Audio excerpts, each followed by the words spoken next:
오늘 함께 묵상할 말씀은 요한복음 9장 13절에서 34절까지 말씀입니다. 그들이 전에 맹인이었던 사람을 데리고 바리새인들에게 갔더라. 예수께서 진흙을 이겨 눈을 뜨게 하신 날은 안식일이라. 그러므로 바리새인들도 그가 어떻게 보게 되었는지를 물으니 이르되 그 사람이 진흙을 내 눈에 바르매 내가 씻고 보나이다 하니, 바리새인 중에 어떤 사람은 말하되 이 사람이 안식일을 지키지 아니하니 하나님께로부터 온 자가 아니라 하며, 어떤 사람은 말하되 죄인으로서 어떻게 이러한 표적을 행하겠느냐 하여 그들 중에 분쟁이 있었더니, 이에 맹인 되었던 자에게 다시 묻되 그 사람이 내 눈을 뜨게 하였으니 너는 그를 어떠한 사람이라 하느냐? 대답하되 선지자니이다 하니, 유대인들이 그가 맹인으로 있다가 보게 된 것을 믿지 아니하고 그 부모를 불러 묻되 이는 너희 말에 맹인으로 났다 하는 너희 아들이냐? 그러면 지금은 어떻게 해서 보느냐? 그 부모가 대답하여 이르되 이 사람이 우리 아들인 것과 맹인으로 난 것을 아나이다. 그러나 지금 어떻게 해서 보는지 또는 누가 그 눈을 뜨게 하였는지 우리는 알지 못하나이다. 그에게 물어보소서. 그가 장성하였으니 자기 일을 말하리이다.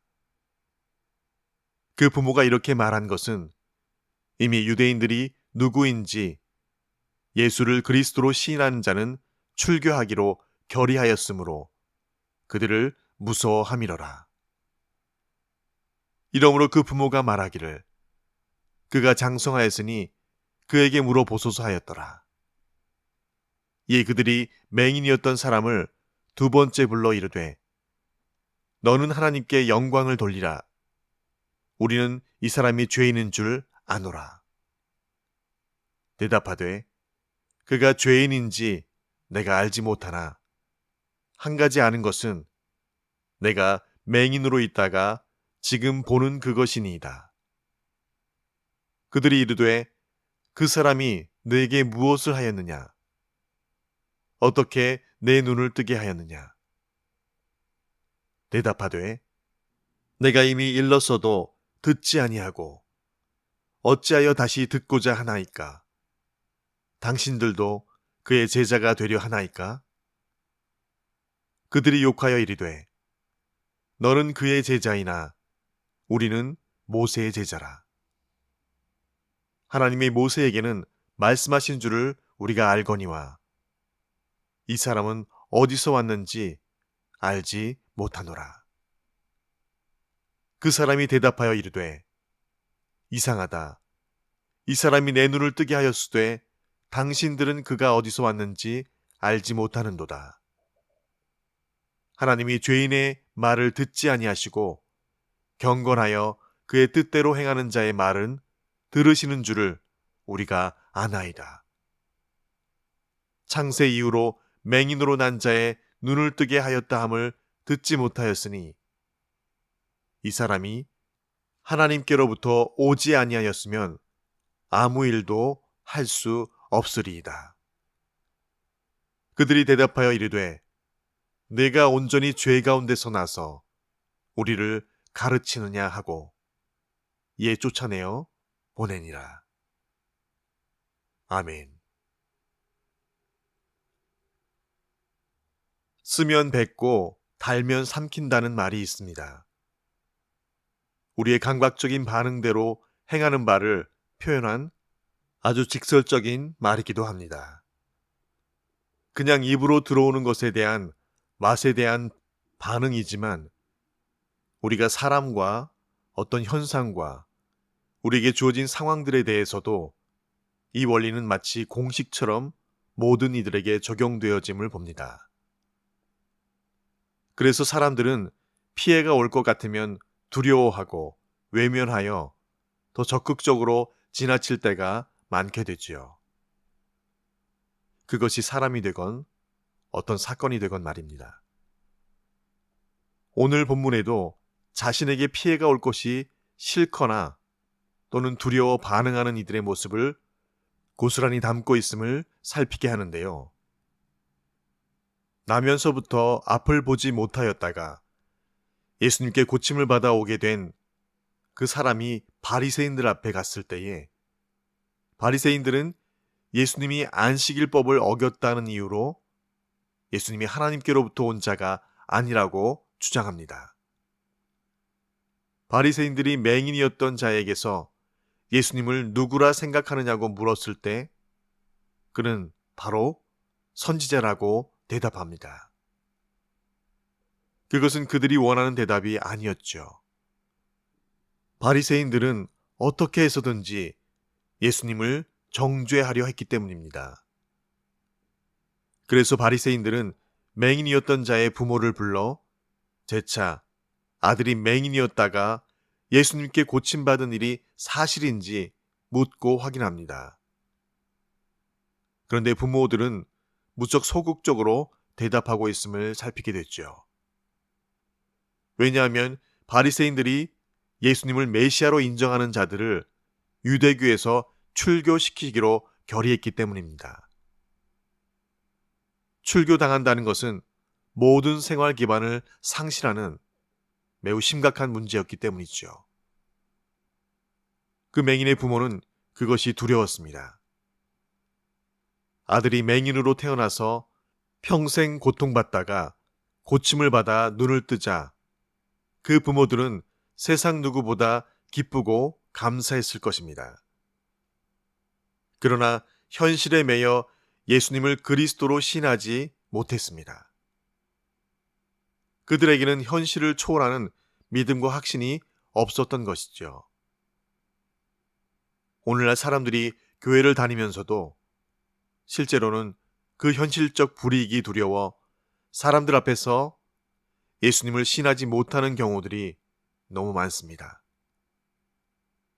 바울은 사람이 마음으로 믿어 의에 이르고 입으로 시인하여 구원에 이른다라고 로마서에 그리 기록하고 있습니다.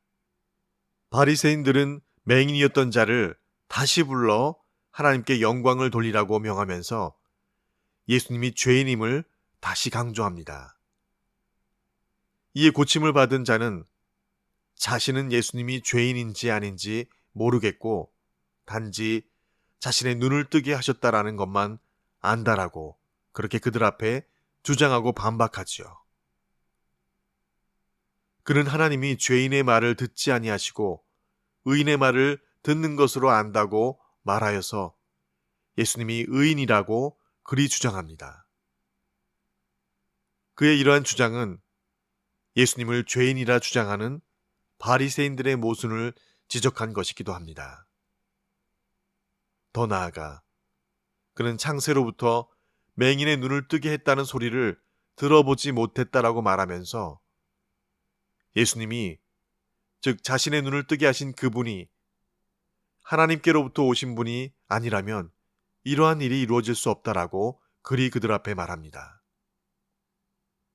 이는 예수님이 하나님께로부터 오신 메시아라는 고백으로 이사야의 메시아 예언을 염두에 둔 발언이기도 합니다.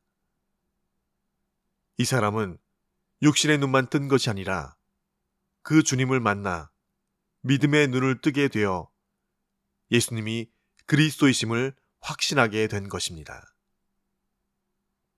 그래서 바리새인들의 모순을 지적하며 오히려 예수님이 메시아라고 그들 앞에 강력히 증언했던 것입니다. 바리새인들은 더 이상 할 말이 없게 되자 온전히 죄 가운데 나서 자신들까지도 가르치려 하느냐고 핀잔을 주며 그를 쫓아내어 버립니다.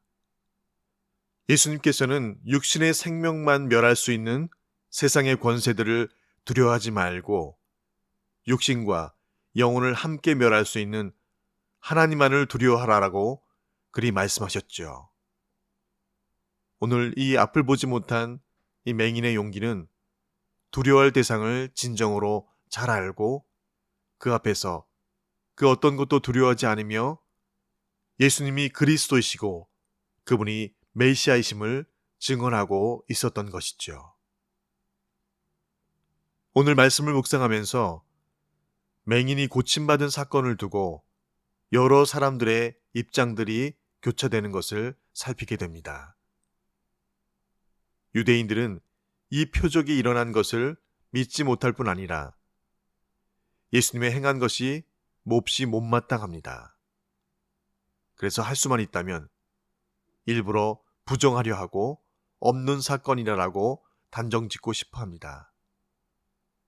그래서 그들은 부모를 찾아와서 겁박합니다. 그가 맹인으로 태어난 것이 맞는지 확인하고자 합니다. 어떻게 해서든지 지금 시각장애를 가지고 태어난 이가 거짓말을 하고 있다라고 하고 싶은 것이죠. 그런데 그 부모가 말하길 태어날 때부터 그가 앞을 보지 못하였다라고 인정합니다. 지금 그 아들이 눈을 뜨고 세상을 보게 된 것이 말할 수 없이 기쁠 것입니다. 모름지기 누가 그의 아들을 보게 할 수 있었는지도 그 아들이 기뻐 뛰어 달려와 이를 다 고하고 그 부모들 역시 예수님께서 그 아들을 고치신 줄 다 들었을 것입니다.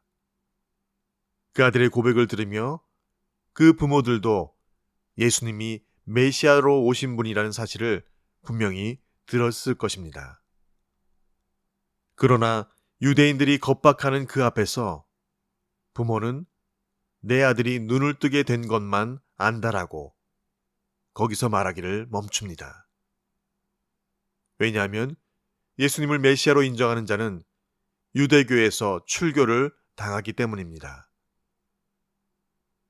그러나 유대인들과 그의 부모와는 달리 시각장애를 가지고 태어난 그는 그가 만나고 자신을 치유하신 그분, 예수님이 메시아이심을 고백하고 증언합니다.